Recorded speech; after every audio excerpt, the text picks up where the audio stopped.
সুপ্রিয় দর্শক, আসসালামু আলাইকুম। সবাইকে স্বাগত জানাচ্ছি আজকের গুরুত্বপূর্ণ সংবাদে। প্রথমেই জানিয়ে দিচ্ছি সংবাদ শিরোনাম, পরে বিস্তারিত। ভারত আগে যা যা সুবিধা পাইতো বাংলাদেশে সব সেই সুবিধাগুলি আবার পুনর্বহাল করা হবে। কি চুক্তি করেছে? শেখ হাসিনাকে তিনি আবার পুনর্বাসিত করবেন।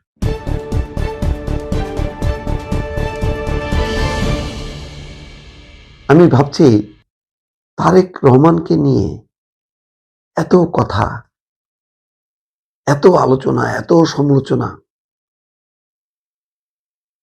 তার কোনো জবাব তারেক রহমান দিলেন না। কিন্তু খেয়াল করেন, 2 মাসও লাগেনি, বাংলাদেশে আসলেন 25শে ডিসেম্বর, আজকে 12ই ফেব্রুয়ারি পার হয়ে 13ই ফেব্রুয়ারি, 2 মাস হয়নি। মাত্র 2.25 মাসের তার ক্যারিশমায় বিএনপি কোথায় উঠে গেল? বলতে গেলে ভূমিধস বিজয়। আমি এখনো বলবো না, পুরো রেজাল্ট আমার কাছে আসেনি এখন পর্যন্ত। 149টা বিএনপির থলিতে, 149টা, আর 2টা আসন হলেই জয় সম্পন্ন। বাংলাদেশে এখন রাত 1টা 22 মিনিট হলো। শুধু চিন্তা করেন একবার, বলা হলো কি, তারেক রহমান বাংলাদেশে আসার আগে ভারতের সাথে চুক্তি করেছে, গোলামির চুক্তি। ওই যে স্লোগান দেয় না, আজাদি না গোলামি, আজাদি আজাদি। উনি ভারতের সাথে চুক্তি করেছেন। কি চুক্তি করেছেন? ভারত আগে যা যা সুবিধা পাইতো বাংলাদেশে সব সেই সুবিধাগুলি আবার পুনর্বহাল করা হবে। কি চুক্তি করেছে? শেখ হাসিনাকে তিনি আবার পুনর্বাসিত করবেন। এই চুক্তির বিনিময়ে নাকি তিনি আসছেন। কোনো জবাব পেয়েছেন? জবাব দেননি। তারপরে বিএনপি চাঁদাবাজ, আপদমস্তক দুর্নীতিবাজ।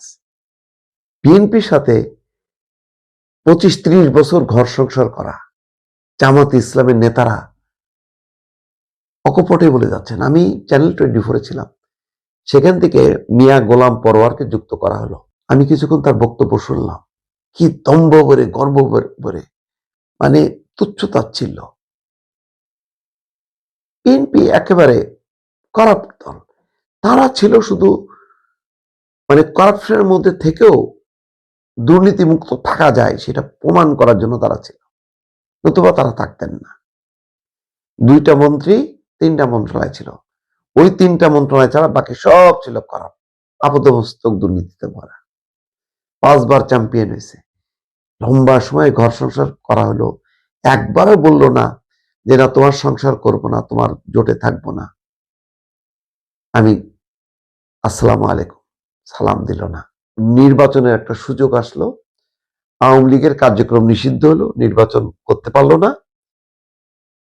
তখন ওই ভ্যাকুয়ামে তারা করলো, নির্বাচন করলো, প্রধান প্রতিদ্বন্দ্বী হয়ে গেল, প্রতিদ্বন্দ্বী হয়ে ক্ষমতায়। হাই রে হাই, কি বয়ান! 1 মাস ধরে আমি আস্তে আস্তে কথা বলতাম, বলে যে তোমার তো ভিউ শেষ, তুমি মানুষের বিরুদ্ধে চলে গেছো। ভাই, আমি আমার নীতি নিয়ে থাকি, আমার এখন ভিউ টিউ দরকার নেই। অনেক ভিউ কামাইছি শেখ হাসিনারা বলে। আর ওনারা চাঁদাবাজকে প্রত্যাখ্যান করুন, দুর্নীতিবাজকে প্রত্যাখ্যান করুন, এই বলতে বলতে ইলেকশনের ঠিক আগের দিন সব ফাঁস হয়ে গেল। দেখা গেল থলিতে থলিতে, বস্তায় বস্তায় টাকা বহন করে ধরা খাচ্ছে একের পরে। এই হলো সততা। রাস্তায় রাস্তায়, কবরে কবরে থাকতে হবে না বেশি দিন, হ্যাঁ থাকতে হবে। তারপর রাস্তায় করে 1,000 টাকা বুঝে দিচ্ছে জান্নাতে যাওয়ার জন্য। কি 1 মাস ধরে দেখলাম!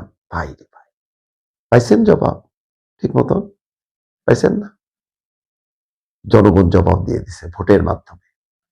জাল জালিয়াতির নির্বাচন বলবেন না, জামাতের পক্ষ থেকেও সেই দাবি করা হয়নি। দর্শক, এই কথা বলতে বলতে বিএনপি জোট 151 জয়ী।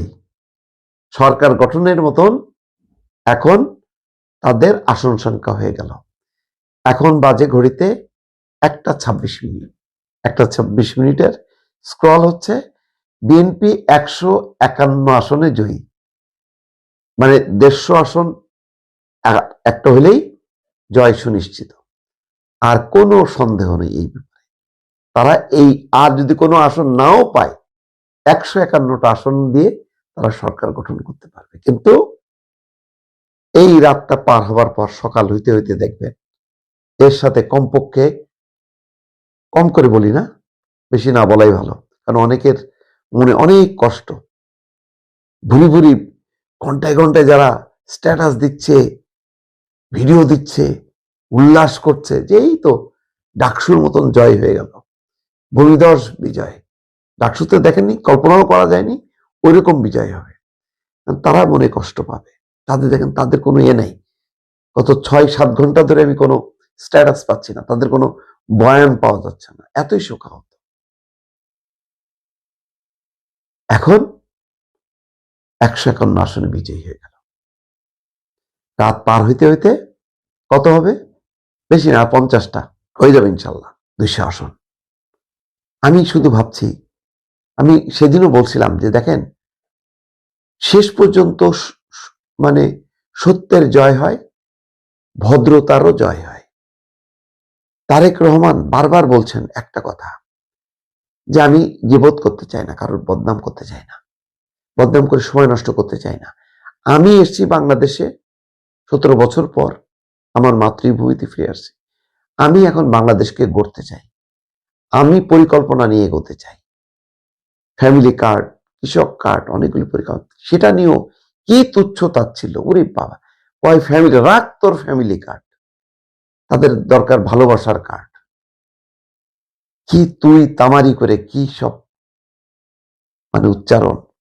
আর অনেকে বলে ওই যে শফিকুর রহমান এই যে ডিবেট করতে চায় জাতির উদ্দেশ্যে, কিন্তু তার তো শিক্ষা নাই, অশিক্ষিত, সাহস নেই, তাই হচ্ছে ডিবেট করতে চায় না। কত রকম কথা, কোনো সমালোচনার উত্তর না দিয়ে ওই যে কার কত ভিউ আছে, কার কত বিশাল ব্যাপার, মানে কুতুব হয়ে বসে আছে, দার্শনিক হয়ে বসে আছে, পরিচালক হয়ে বাংলাদেশকে পরিচালনা করছে, এই সমস্তগুলি তুচ্ছ মানে কেয়ার না করে তিনি বলছে ভাই আমি একাই আছি, একাই সরকার করবো, আমি একাই চলবো, আমার কথা জনগণ যদি শোনে তাহলে আমি জনগণকে নিয়ে রাজনীতি করব।